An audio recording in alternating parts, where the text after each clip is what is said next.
The wedding ceremony is silent, save for the rustle of heavy silk.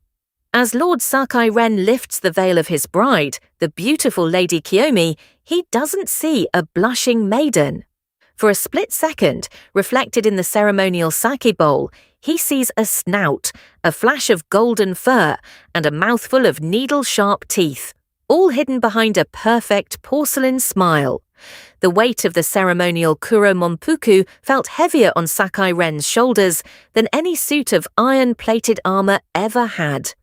After a decade of pacifying the northern borders, his body was a map of jagged scars and stiff muscles.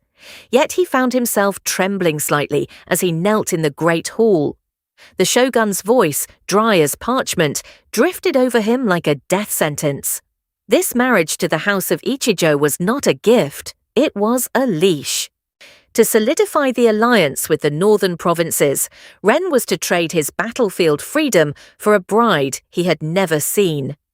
When Lady Kiyomi finally entered the room, the air seemed to thin. She moved with a grace that felt almost predatory, her silk robes whispering against the polished cedar floors like a coming storm. Her beauty was undeniable, skin the colour of crushed pearls and hair as dark as a raven's wing. But it was her stillness that chilled Ren to the bone. She did not fidget. She did not breathe with the rhythm of the court ladies he knew. She simply existed, her amber eyes fixed on a point just past his shoulder, as if she were listening to a conversation happening in another room. The ceremony was a blur of ritualized movements and bitter tea. Ren felt the eyes of the shogun's spies on his neck, in watching for any sign of dissent. He played his part, bowing low, his hands resting near the hilts of the twin blades he was forbidden to draw tonight. Kiyomi's hand, when it briefly touched his during the exchange of sake, was unnervingly cold. It wasn't the chill of a person coming in from the night air, it was the temperature of deep, sunless water. By the time they were escorted to the bridal suite in the west wing of the estate, the moon had risen, casting long, distorted shadows across the shoji screens.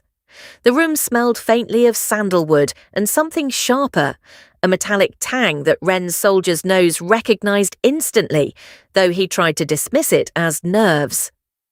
"My lord," Kiyomi said. It was the first time she had spoken. Her voice was melodic, yet it carried an edge that made the hair on Ren's arms stand up. "Our union begins under a dark moon. I hope you find the silence of this house to your liking." She turned away to extinguish the candles, her movements fluid and hauntingly silent. Ren moved toward the sleeping mats, but his foot struck something soft and wet near the edge of the low table. He froze. Reaching down, he pulled back the silk hem of the bedding. There, sprawled in a grotesque heap, lay the shogun's prized messenger hawk. The bird had been meant to carry the news of their completed vows back to the capital at dawn. Its neck was twisted at an impossible angle, its golden feathers matted with gore. But it wasn't the death that stopped Ren's heart. It was the state of the carcass. The bird was completely desiccated, every drop of blood drained from its body, leaving it a hollow, feathered husk. Ren looked up, at his hand flying to his empty belt where his katana should have been. In the dying amber glow of the final candle, Kiyomi stood by the window. She didn't look at the bird. She only smiled, her teeth appearing just a fraction too sharp in the shadows, her eyes glowing with a predatory light that no human woman could possess. The morning brought no clarity, only the lingering, acrid scent of sulphur that clung to the silk hangings like a physical weight. Ren had disposed of the hawk's husk before the servants rose, burying the brittle remains beneath the roots of a gnarled pine, but the metallic taste of dread remained on his tongue. As the days bled into a tense, silent week, Ren's soldier's intuition, the same sense that had saved his life in the frozen mud of the north, began to scream. Kiyomi was a ghost, haunting her own wedding garments. She never shared a meal. The lacquered trays sent to her chambers returned untouched, the rice cold, the fish pristine. When Ren tried to catch her at breakfast, she merely sat in a corner of the room, her hands folded perfectly in her lap, watching him eat with a terrifying, unblinking intensity. "The air of the south is rich enough for me, my lord," she whispered when he questioned her, her eyes never leaving the pulse point at his throat.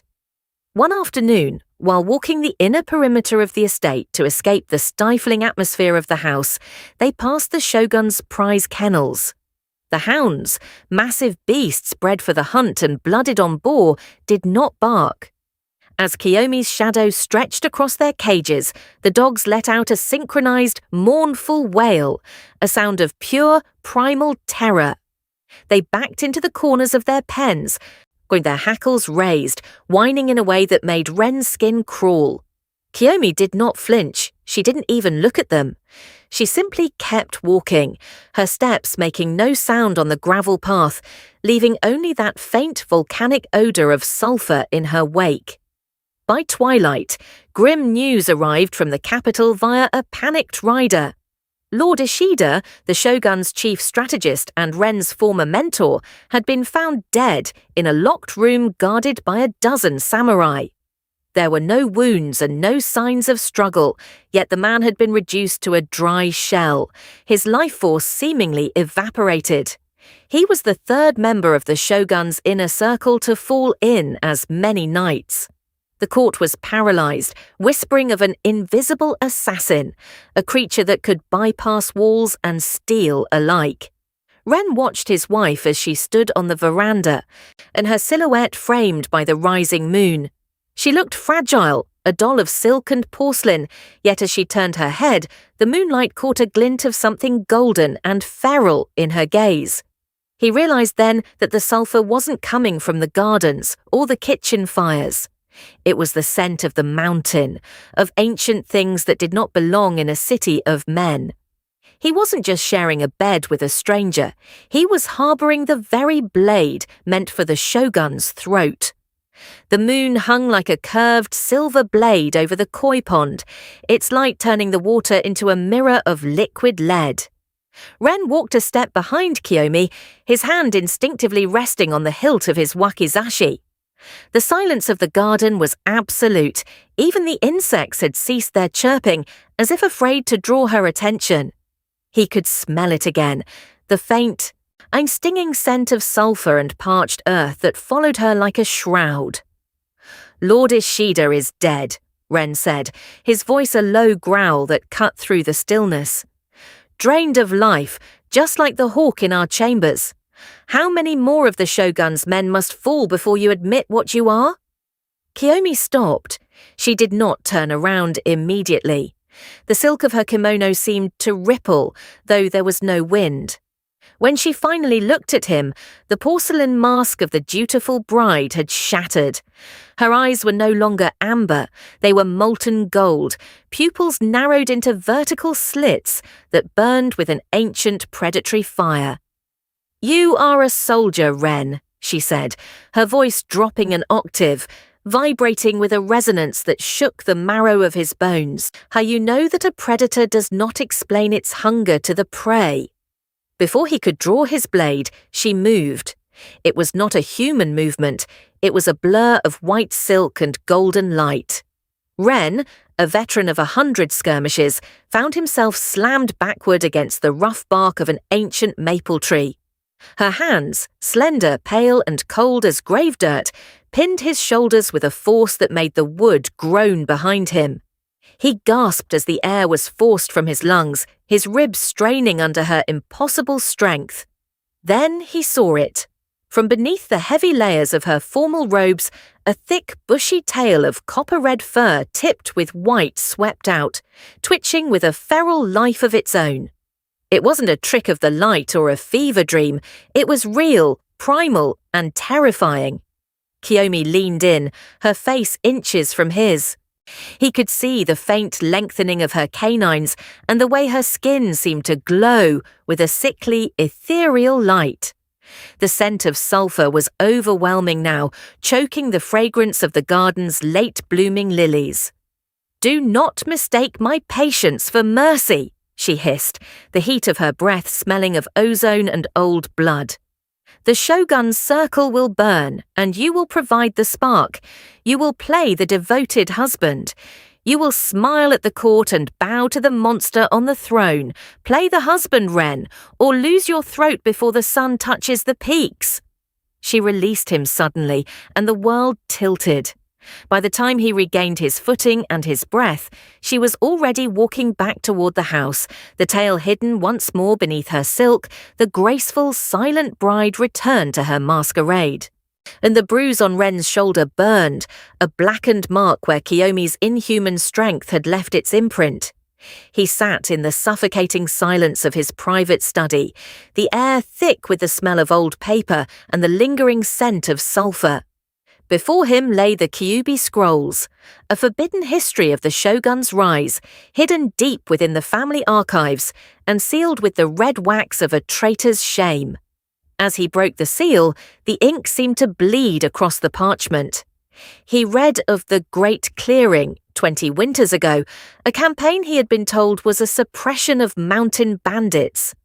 The truth was far more visceral. The Shogun's empire was not built on the honor of the blade, but on the systematic slaughter of the Inari folk, the ancient Kitsune clan of the northern woods. They were guardians of the sacred mulberry groves, the trees that produced silk so fine it was said to be woven from moonlight. The Shogun had wanted that silk.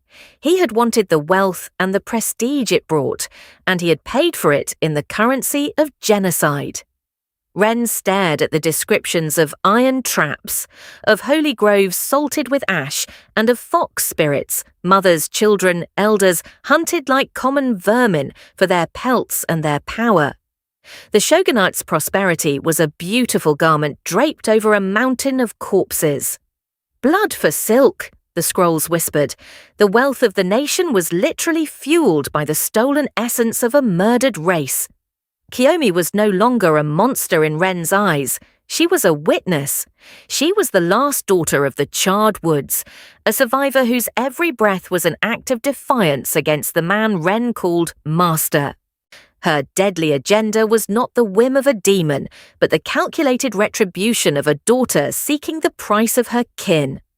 A soft rustle behind him made Ren freeze. He didn't reach for his sword this time.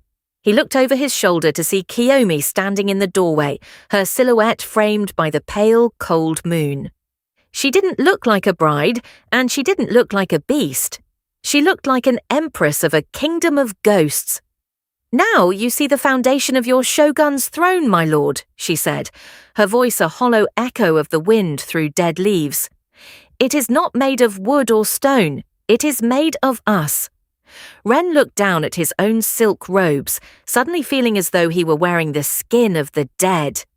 The weight of his loyalty began to crumble, replaced by a cold, sharp clarity. He was married to a vengeful god, and for the first time in his life, he found himself siding with the monster.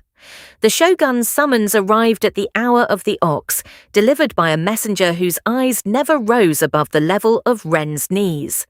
In the private audience chamber, the air was cold enough to turn breath into ghosts. The Shogun sat behind a gossamer screen, a silhouette of absolute serrated power. He did not ask for a progress report on the invisible assassin. He merely toyed with a piece of northern silk, the fabric catching the light like liquid moonlight. "You were my finest hound, Ren." The Shogun's voice drifted through the screen, thin and sharp as a razor. "But a hound that cannot find the scent is either old or he has grown fond of the fox." The threat was unspoken, but absolute. Ren felt the weight of his ancestors' swords against his hip, and a legacy he was currently desecrating with every silent second. He bowed low, his forehead nearly touching the cold tatami, while his mind raced through the narrow corridors of his new reality. He was being watched. If he did not act, the Shogun's executioners would cleanse his household by morning, starting with his loyal garrison and ending with himself. That night, Ren found Kiyomi in the darkened bedchamber, her silhouette framed by the silvered paper of the shoji. The scent of sulphur was faint, replaced by the heavy, sweet rot of lilies. He didn't wait for her to speak. "The Shogun's patience has ended," Ren said, his voice a rasp of iron. "He suspects, not of what you are, but of my failure to stop you. He will put my men to the sword to find the truth." Kiyomi turned, her eyes burning like twin embers in the gloom. A single, copper-furred tail swept across the floor with a rhythmic, predatory grace. "And why should I care for the lives of your soldiers, Sakai Ren? They are the steel that serves the hand that burned my world." "Because if they die, I have nothing left to lose," Ren replied, stepping into the circle of her chilling presence. "And a man with nothing is a man who can no longer open doors. I will give you what you want. I will lead you into the Shogun's inner sanctum, past the wards and the ironclad guards. I will give you the throat of the man who ordered the genocide of your people." He paused, his heart hammering against his ribs like a trapped bird. "In exchange, you spare my men. Not a single drop of their blood is to be spilled. They are my honor. They are all I have left." Kiyomi stepped closer, her cold fingers tracing the line of his jaw. The touch sent a shiver of ice through his blood. "A pact in the dark," she whispered, a cruel, beautiful smile touching her lips. "The samurai trades his master for his brothers. You are becoming quite the strategist, my lord." As the bargain was struck, Ren felt a part of his soul wither and fall away. He was no longer the Shogun's commander, he was a phantom's accomplice. The lines of duty and betrayal had blurred into a single blood-stained path, and as he looked into his wife's golden eyes, he realized he could no longer tell if he was protecting his men or simply feeding his own growing darkness. The air within the Shogun's inner sanctum had turned curdled and thick, tasting of old copper and mountain ozone. It was the night of the Fox's feast, and though no food was served to the men gathered in the hall, instead, Kiyomi wove a banquet of shadows and silver lies. She sat in the corner of the room, her hands tucked into her wide silk sleeves, her eyes half closed as if in prayer. But Ren saw the way the candlelight danced unnaturally in her pupils, and the way the shadows of the paper screens began to detach themselves from the walls. The Shogun's advisors, men Ren had once looked to as paragons of iron discipline, were unraveling. Lord Kaneko, the Minister of Justice, suddenly scrambled backward, his heels drumming a frantic rhythm on the tatami mats. He pointed a trembling finger at the treasurer, screaming that the man's face was sloughing away to reveal the snout of a rotting fox. "It's him!" Kaneko shrieked, his voice cracking like dry wood. "He reeks of the northern woods. He has the pelt beneath his robes." The treasurer did not defend himself with words. Under the weight of Kiyomi's invisible influence, his own guilt manifested as a violent paranoia. He drew his tanto, the blade flashing in the dim light. "You speak of pelts," he hissed, his eyes bloodshot and wide. "I saw you counting the gold we took from the mulberry groves. You have the blood of spirits on your teeth." Ren stood by the central pillar, a silent ghost in his own home. He watched as the men he had once bled for turned into rabid hounds. He saw the illusions Kiyomi whispered into the air, faint, ghostly tales flickering behind every man, the sound of phantom foxes yapping in the rafters, and the smell of burning fur that wasn't there. It was a masterpiece of psychological rot. When the first spray of blood hit the white paper screens, it didn't look like an execution, it looked like art. He glanced at his wife. Kiyomi remained perfectly still, a serene statue amidst the carnage. She was not just killing them, she was making them destroy the very honor they had used to justify their crimes. A cold stone of dread settled in Ren's stomach. He had opened the gates for her. He had hidden the bones and silenced the witnesses. As he watched Lord Kaneko sink his teeth into the throat of his oldest friend, Ren wondered if the sulphur scent was no longer just following Kiyomi. It was in his clothes, in his hair, and sinking deep into his marrow. He had invited a demon into his house to right a prehistoric wrong, but as the screams echoed through the palace, he realized the terrifying truth. The line between the fox's vengeance and his own soul was vanishing. He wasn't just a husband anymore, he was the fox's shadow, and shadows have no heart of their own. The gates groaned open to admit a figure draped in saffron robes that looked like dried blood. Abbot Juro did not need eyes to navigate the stone path. His iron staff struck the ground with a rhythmic, resonant thrum that seemed to vibrate through the very foundations of the Sakai estate. Each strike of the metal sent a ripple through the air, a physical wave that seemed to strip away the lingering traces of Kiyomi's illusions. "The air here is heavy, Lord Sakai," the monk said, his voice a low vibration that matched the chime of his staff. His eyes were milky white, fixed on nothing, yet his nostrils flared with a hunter's precision. "It smells of ancient things, of parched earth, ozone, and burnt fox fur." Ren felt a cold sweat prickle the back of his neck. Behind him, hidden in the recessed shadows of the sliding shoji doors, he knew Kiyomi was watching. He could feel her tension like a static charge in the air. "The north is a wild place, Abbot," Ren replied, his voice forced into a mask of soldierly calm. "Perhaps you smell the winter pelts in my trophy room." "I do not smell dead things, Commander. I smell a living rot," Juro countered. He began to move, the iron rings on his staff jingling like funeral bells. He headed straight toward the bridal suite, the very rooms where Ren had hidden the evidence of the fox's presence. Ren moved to intercept, his heart hammering against his ribs. He had to lead the hound away from the fox. "The Shogun mentioned your prowess with spirits, but perhaps your senses are overwhelmed by the city. We should begin the purification in the outer gardens. The servants have reported strange lights near the koi pond." The monk stopped. He turned his sightless face toward Ren, and for a moment, Ren felt as though those milky eyes were looking directly into his fractured soul. "The lights are but a distraction, Sakai. The heart of the corruption beats within these walls. It is close, so close I can hear its breath." A sudden sharp scent of sulphur flared in the hallway. Kiyomi's panic. Ren saw a flicker of copper fur in the reflection of a polished lacquer chest at the end of the corridor. The monk heard the scuttle of claws on wood. He lunged forward with terrifying speed, the iron staff swinging in a wide arc that shattered a porcelain vase near where Kiyomi had been crouching. "Hide her!" the monk growled, his voice rising like a storm, "and you shall burn in the same pyre."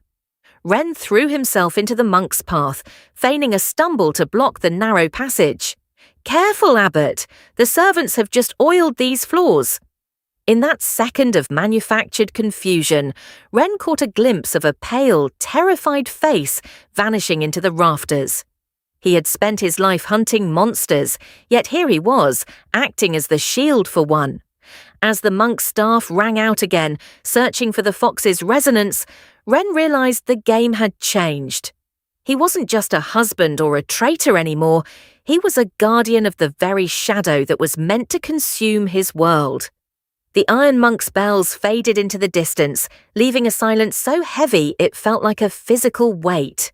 Within the shadowed sanctuary of the Sakai family shrine, Ren found Kiyomi slumped against a stone plinth. The silk of her bridal kimono was torn, and for the first time she did not look like a predator. She looked like a flickering candle in a gale. As Ren approached, the air around her began to warp. The illusion of the porcelain-skinned lady dissolved, replaced not by a monster, but by a creature of ethereal, heartbreaking beauty. She stood tall, her fur the colour of a dying autumn forest, her 9 tails unfurling like a fan of white fire. Her eyes, usually sharp with malice, were clouded with a grief so ancient it made Ren's own scars ache. "You see the beast," she whispered, her voice no longer a hiss but a mournful chime. "But do you see the graveyard, Ren?" She reached out, her clawed hand hovering near his temple. Ren didn't flinch. As her cold touch met his skin, in the world of the shrine vanished. He was thrust into a vision of his own northern province, the rugged mountains and the hardy people he had spent his life protecting. But it was not the home he remembered. He saw the shogun standing atop a peak, surrounded by sorcerers draped in the forbidden black silk of the Kitsune. Beneath them, the land was screaming. Ren watched in horror as the shogun traced a sigil over a map of Ren's home. This was not a military campaign, it was a harvest. The shogun sought the eternal loom, a ritual of immortality that required the systematic draining of a province's life force, the blood of the soil, the breath of the forests, and the souls of every man, woman, and child within its borders. The very silk the shogunate prized was being prepared as a shroud for Ren's entire heritage.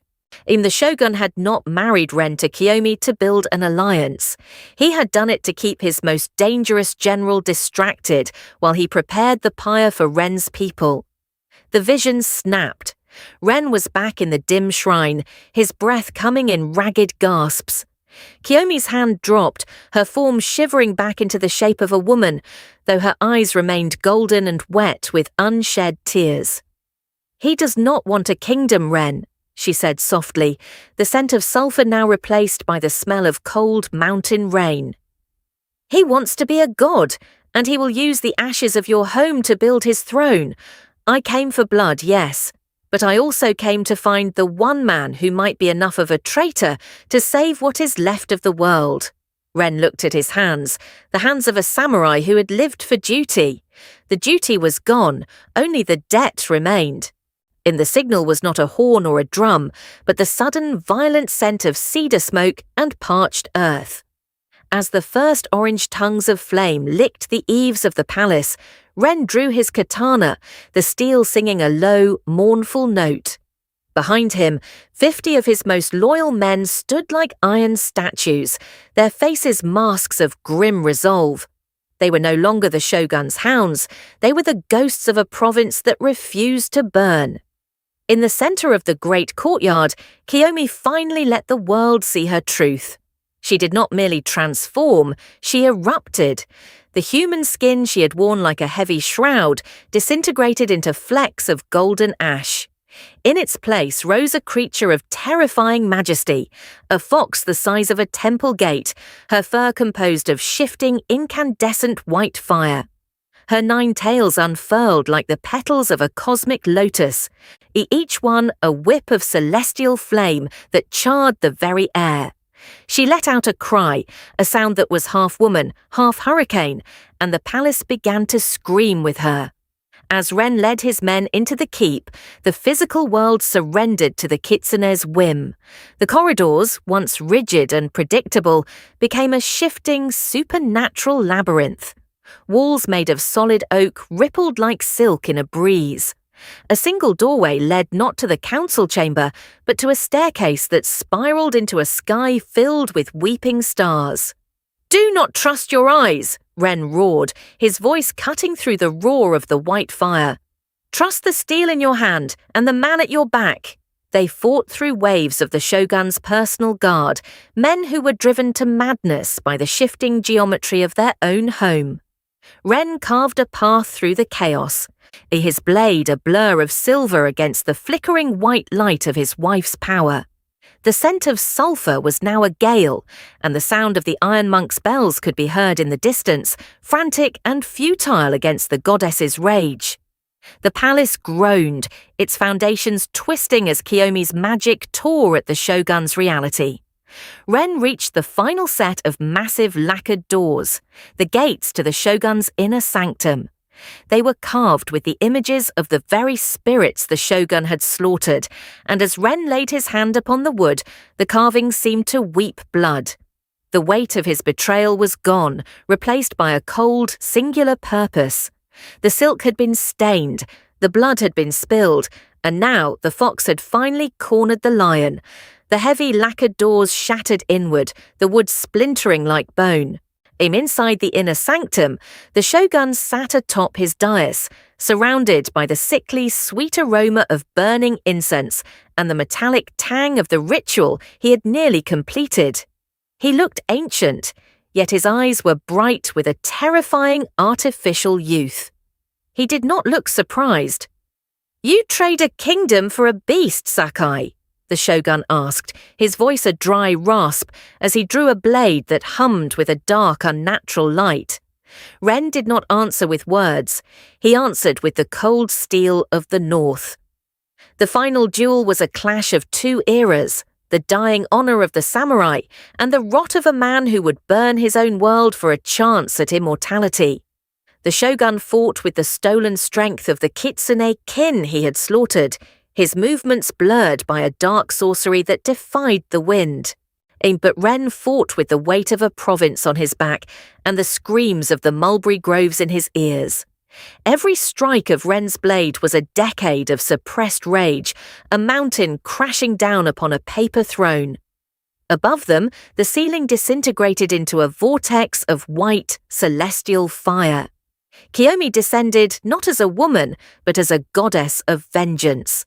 Her 9 tails swept through the sanctum, incinerating the Shogun's sorcerers where they stood. She moved through the flames, a phantom of copper and light, until she pinned the Shogun against his own stolen throne. As her white fire enveloped him, the man's glamorous mask finally melted away, revealing the hollow, decaying husk of a soul that had bartered its humanity for silk and power. The Shogun's end was not a warrior's death, it was a dry, the snapping silence as the fox claimed the life he had stolen from her people. Then the world grew still. The fire did not vanish, but it ceased to burn, turning instead into a soft, ethereal glow that illuminated the ruins of the palace. The Shogunate was broken, its power scattered like ash in a gale. Ren stood in the center of the wreckage, his breath hitching in his chest, looking at the empty, blood-stained throne. Outside, his men waited, searching for a master, a leader, a new shogun to lead them out of the dark. He could take the seat. He could rule a nation of shadows with a fox goddess as his secret blade. Kiyomi shifted, her towering form shrinking until she stood before him. She looked human again, but her eyes remained golden, vast, ancient, and weary. She did not offer him a crown, and she only looked toward the distant northern peaks, where the air was cold and the mulberry trees still dreamed of moonlight.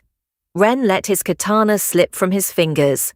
It clattered against the stone, the sound final and hollow. He did not look back at the throne. He walked toward the woman who was no longer his bride, but his only remaining ally. "The north is calling," he whispered. Together they stepped into the drifting smoke and the silver mist, leaving the blood and the silk behind, disappearing into the mountains where the laws of men are only whispers in the wind.